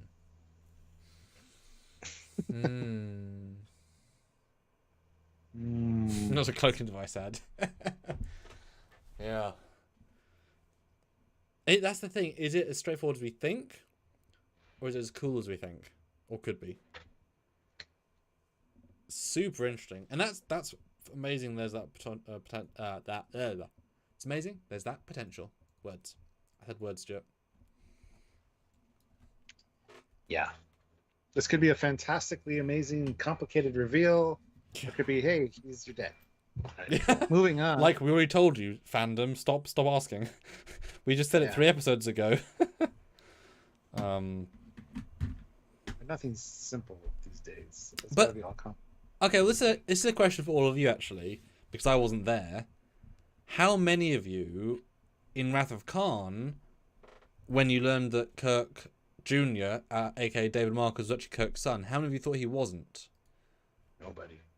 Well, there you go. Did anybody have any reservations? Because I mean, why are we debating this one if you bought that instantly? Because today's culture is so, it's got to be a twist, it's got to be revealed, it's got to be a mystery. Back then it was, Kirk was a player, this is his son. For mentality, I think. Now you always want to get one up on the audience, and you want to have something special, something that's truly special, not something that's predictable. But yeah, I never once thought it wasn't as good. Yeah, me either. Plus, they did a really great job of casting because he looked a lot like Shatner. Yes, he did. So, okay, good. That's what I'm looking at. Sorry. So, are we of the conclusion Jack is not Picard's son? No, we're not. We're not at that. That's a shocking way of debate. What we just said. I think there's too much more story to tell than to mess it up. And I think, Patrick could be like, yes, I want to deal with this. The real question is he going to relate to the son?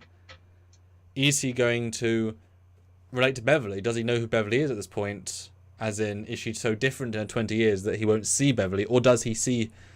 Because he knew Beverly before Stargazer. He's known Beverly, 60 years? 70 years? I mean, time. You've seen more of her, literally and figuratively, than anybody. So, you'll see who she really is, Because, I mean, I assume that her personality changed a little bit when she became chief medical officer of an enterprise. And it's amazing how I was watching Farpoint recently, and the first words that Wesley says, "I'm sorry about my mother, she's nicer than she seems to be." Which is an amazing setup for a character. I'm sorry she's being as hard as she is. Because she's quite, she's a little bit stern, because she doesn't know anybody. So who's to say she was, different or not different years ago as well? Yeah. Well, guys, we got another 9 likes to get to 150. Ooh. Can we do it? Yes. Another 8 minutes. So we're in the final super chat time. Ooh. We'd have a snipe ball, as we always say. Any last bit support would be great. It all goes toward making the show contents for you guys. To wit, we are filming, you and me, tomorrow, Stuart. More videos on more things. Look forward to that. And there's more stuff to look at. I mean, new Shrike images, new Elios images, new phaser images, transporter images. We've been a little bit blessed in the last 4 days. That's awesome. Yeah, it really is. Not gonna complain. No, it makes it a little bit less hard though. So I'm glad we got the first set out, because I remember we did we did Excelsior 2, and then just before they released images, I guess look at these clean renders. Annoying, it's okay, well, that it becomes an easier job for us to do. I like the it's I really enjoyed when we did the Nova episode for Lower Decks, when they entirely ruined the window scale. And they got so much. You think it's right, but they broke it so much, which was great. That we're able to look at. Yeah, it's fun to film all that stuff and think we have an upper hand on things, and then before we release the episode, fortunately. Cosmo has said, Samuel, check your messenger. He'll get on it. We hit 154 likes. We hit 150. That's amazing, guys. Thank you so much. But yeah, last super chat slot, last super chat war, last super chat word. All the above. Snipe in for it. Last super chat What do you guys... war. That was the last super chat. But Stuart, once again, so because we're proud of this new thing we're doing. Let me re-show the fleet video, and you can re-explain for our audience. Ooh. There you go. It's playing, Stuart. Let them know what the hell they're looking at.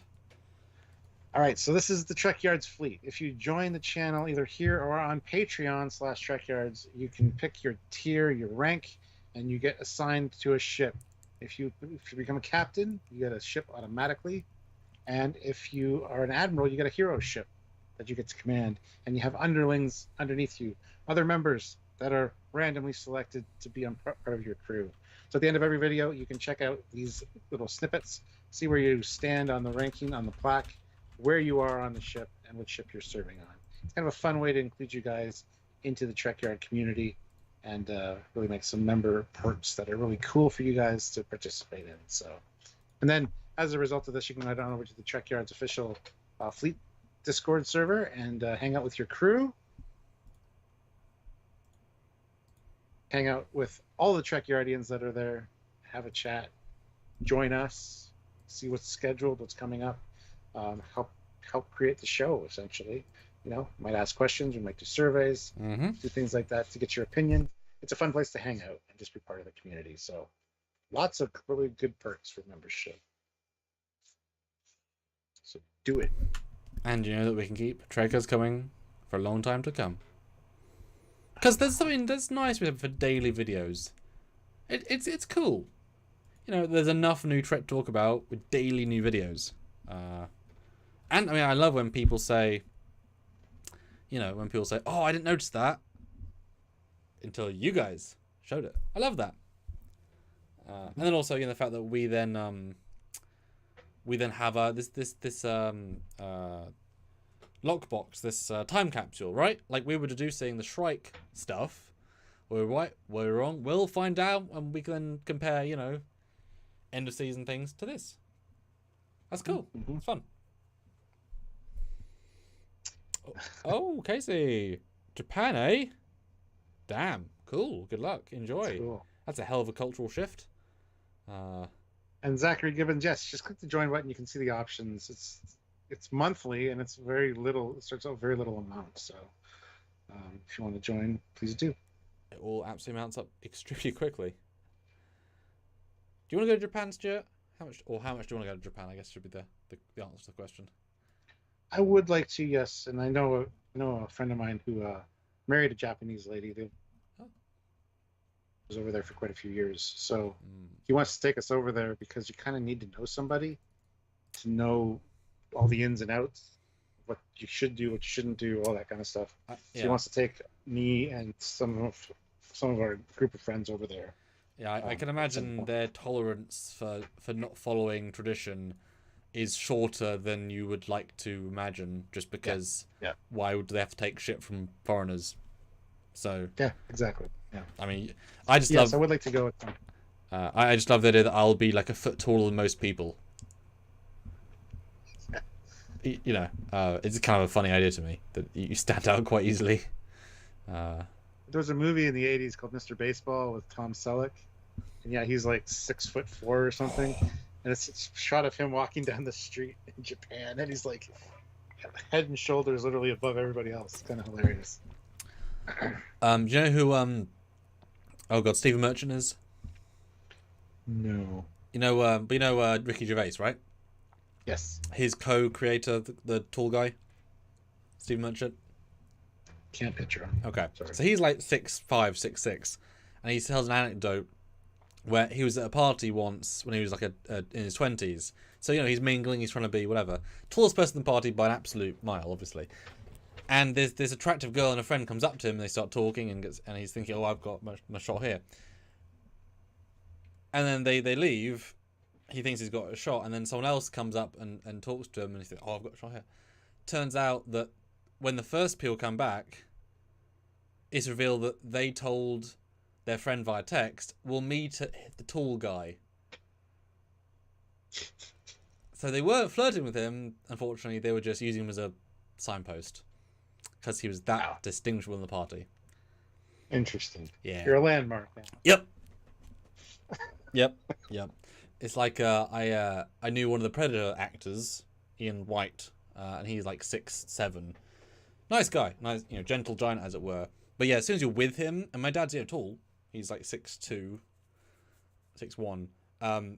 You feel small, and for Dad to feel small is a fun, like, you realise how we're socialised to like think a certain scale as norm of the norm. Yeah. And we suddenly go above that to the extreme. It's like everything shifts in your paradigm. It's quite an interesting, thing. Cool. Yeah, final super chat. 1 minute, guys. We'd love to get $10 more, but whatever comes. This was a fun debate, Stuart. I think we learned everything and nothing. That's a good life, I think. I think we're going to get a lot of the answers to the questions we were talking about today in the next episode. I think they're going to be confident with answers because there's more to the story. Because, I mean, it's in the credits, Stuart. We want to get to that museum because I want to see the things at the museum. Even if it's just Voyager. Oh no, just Voyager. I'll be happy with some Voyager. Yeah, it's going to be a busy week for us. That museum episode one. Oh, please read E.R. Mixon's because that's funny. Jack dies, and Picard is like, I can never trust Ferengi. I've never for killing my boy. Yeah. Yeah. Or if it's the brain bugs, he'll be like, I'll never trust the brain bugs, the death of my boy. Or anything else, because they're not trustworthy. Alright. So, guys, you'll see us tomorrow for Topic. And Wednesday, we're going to be doing a Trekyards deep dive, including, because we're going to film tomorrow all the individual episodes, and we're going to bring them all together in a live on Wednesday, looking at all the ships so far of Season 3 of Picard. Ooh. Because, like I said, we've got some pretty good renders now, so we can look at them with confidence. And there's been some good variety, so... Yes. And I'll probably grab some Stargazer and Excelsior 2 from Season 2, because, we know that they filmed the start and end of Season 2 at the end of Season 2, which is we didn't need the ship designs until the end. They might have been developing them at the same time as the new stuff. So that all is kind of one set. So I think that should all be part of the same discussion. I mean, I fucking want to see the Excelsior 2. So like why would you design it for one damn shot, pretty much? It's a great ship. Excelsior 2. Yeah. And Helios 12, which you would not normally say works, but you've said Excelsior 2, so I guess it works. And on that note, he is Commander Goggins. He's Captain Foley. See you guys next time. Bye, guys.